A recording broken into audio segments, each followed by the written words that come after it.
Hello everyone, good evening everyone. Welcome to the చౌటీస్ economy. చాలా రోజుల నుండి చాలామంది అడుగుతున్నటువంటి కొన్ని మౌలికమైనటువంటి ప్రశ్నలు ఎకానమీ పరంగా ఉన్నాయి.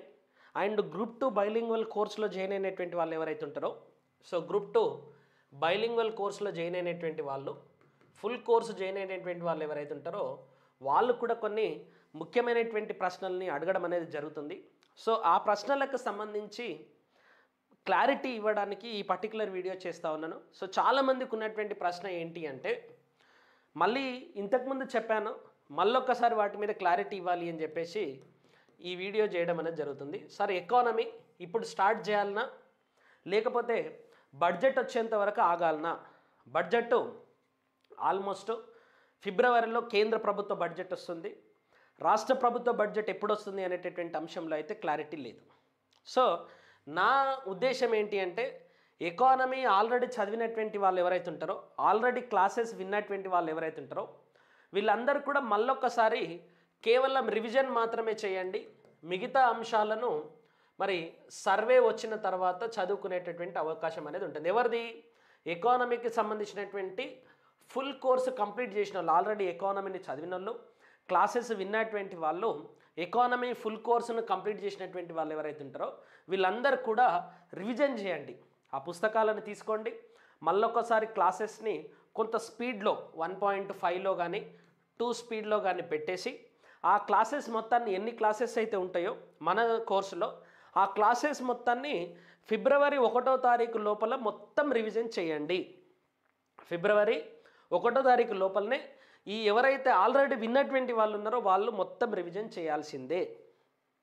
ఒకవేళ ఇప్పటికీ ఎకానమీని పూర్తి చేయనటువంటి వాళ్ళు, అంటే పార్షియల్గా పూర్తి చేసినటువంటి వాళ్ళు, లేదా ఇప్పటి వరకు స్టార్ట్ చేయనటువంటి వాళ్ళు, గ్రూప్ 2కి ప్రిపరేషన్ కొత్తగా మొదలు పెట్టాలి అని అనుకున్నటువంటి వాళ్ళు, లేదా గ్రూప్ 3కి కూడా కొత్తగా ప్రిపరేషన్ మొదలు పెట్టాలనుకున్నటువంటి వాళ్ళు, గ్రూప్ 1 సీరియస్గా చదవాలి అనుకునేటువంటి వాళ్ళు ఎవరైతే ఉంటారో వాళ్లకు అత్యంత కష్టమైనటువంటి సబ్జెక్టు, అత్యంత క్లిష్టమైనటువంటి సబ్జెక్టు, ప్రతిరోజు కూడా అప్డేట్ కావాల్సినటువంటి సబ్జెక్ట్ ఏంటి అంటే ఎకానమీ.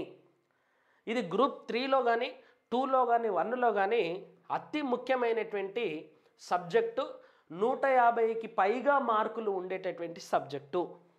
మరి ఈ సబ్జెక్టును మళ్ళీ ఫిబ్రవరి 1వ తారీఖు వరకు, మార్చ్లో కానీ ఏప్రిల్లో కానీ, మార్చిలోనే తెలంగాణ సర్వే కూడా వస్తుంది, అప్పటి వరకు కానీ మళ్ళీ వెయిట్ చేయాల్సిన అవసరం ఉందంటే అవసరం లేదు. ఏం చేయాలి మీరు ఇప్పుడు? మళ్ళీ ఎకానమీ సంబంధించినటువంటి వీడియోస్ ఏవైతే ఉంటాయో వాటిని మీరు ఒక్కొక్కటిగా వినండి. ప్రతి వీడియోని కాన్సెప్చువల్గా నేర్చుకోండి. ఈ రకంగా మీరు సబ్జెక్ట్ మొత్తాన్ని కనుక ఒక 1 మంత్లో కనుక పూర్తి చేయగలిగితే, 1 మంత్లో పూర్తి చేయాలంటే కనీసం రోజుకు 3 గంటలు లేదా 4 గంటల క్లాసు ఎకానమీ మీద స్పెండ్ చేయాలి.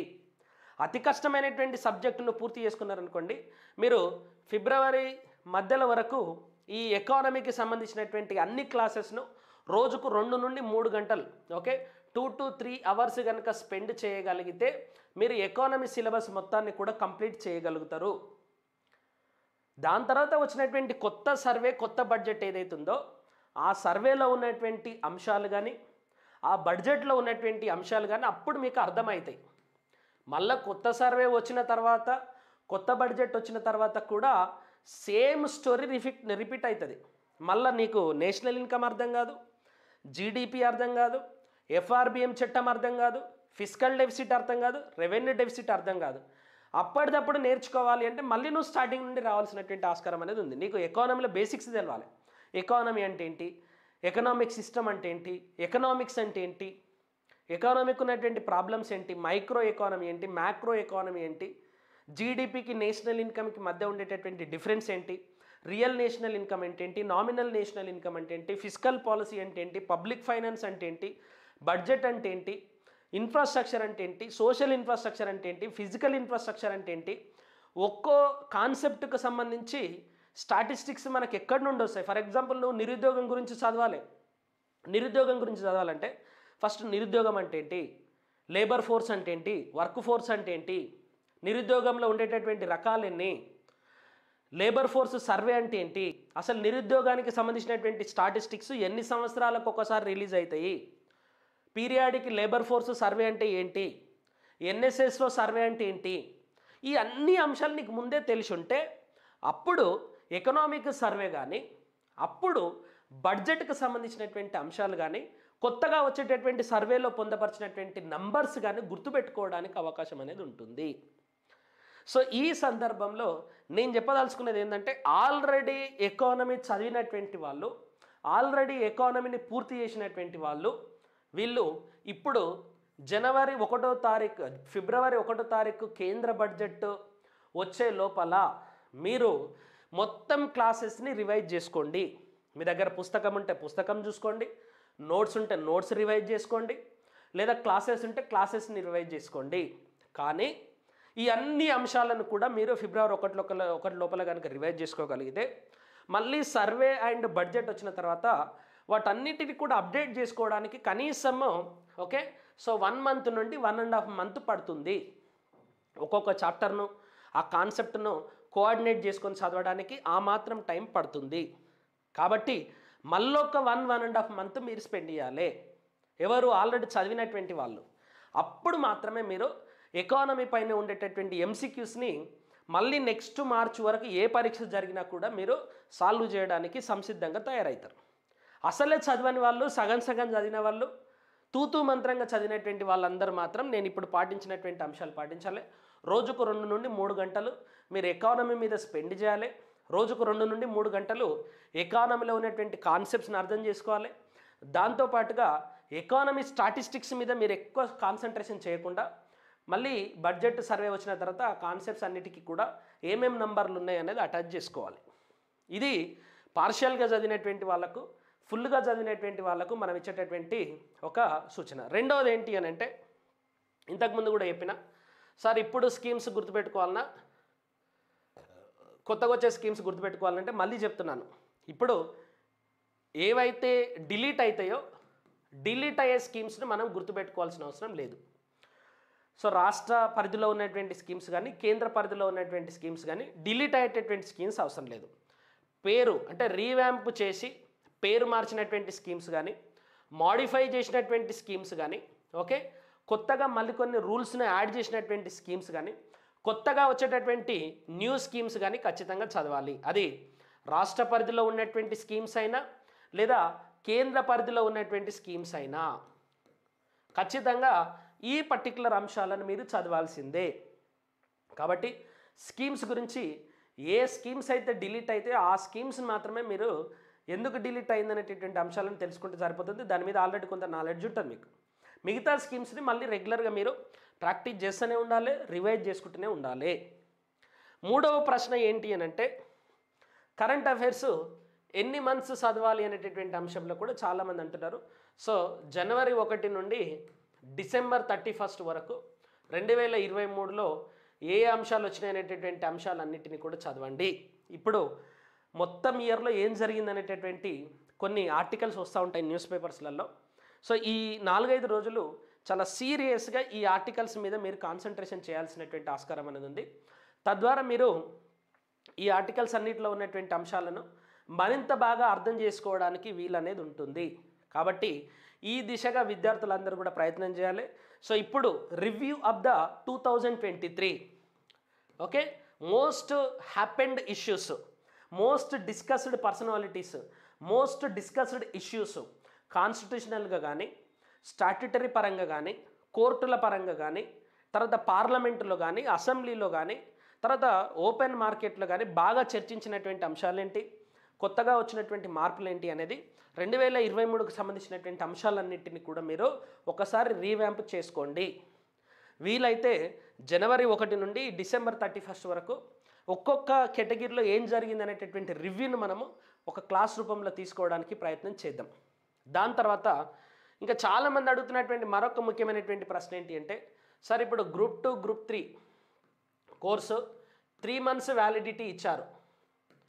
సో 3 monthsలోనే ఎగ్జామ్ జరగదు, మరి మాకు కొత్తగా వచ్చేటటువంటి బడ్జెట్ సర్వే దీంట్లో ఇంక్లూడ్ అవుతుందా కాదా, మళ్ళీ మేము కొత్తగా చదవాల్సినటువంటి ఆస్కారం ఉందా అని చెప్పేసి చాలామంది అడుగుతూ ఉన్నారు.